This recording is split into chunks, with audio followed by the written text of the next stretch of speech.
સંખેડા ચૂંટણી દારૂકાંડમાં વડોદરા કોંગ્રેસ કોર્પોરેટર આશિષ જોશીની અમદાવાદથી કરાઈ ધરપકડ। વડોદરાના રાજકારણમાં ભારે ખળભળાટ મચાવનારી એક ઘટનામાં શહેર કોંગ્રેસના કોર્પોરેટર આશિષ જોશીની અમદાવાદથી ધરપકડ કરવામાં આવી છે। અમદાવાદની રામોલ પોલીસ દ્વારા કરવામાં આવેલી આ સઘન કાર્યવાહી ચૂંટણી દરમિયાન નોંધાયેલા વિદેશી દારૂની હેરાફેરીના એક જૂના કેસના સંદર્ભમાં કરવામાં આવી છે।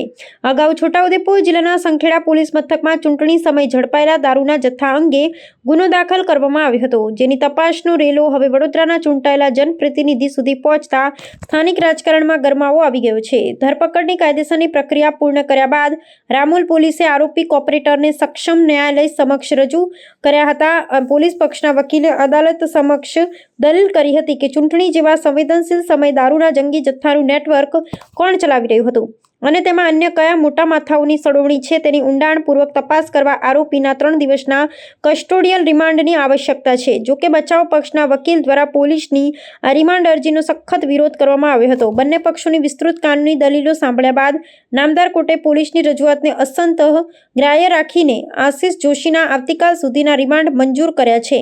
હવે આ રિમાન્ડ સમયગાળા દરમિયાન તપાસનીશ અધિકારીઓ દ્વારા આરોપીની સઘન પૂછપરછ હાથ ધરવામાં આવશે, જેમાં દારૂકાંડના આખા આંતરજિલ્લા નેટવર્ક અને અન્ય સંડોવાયેલા લોકોના નામ ખુલવાની પ્રબળ શક્યતા છે।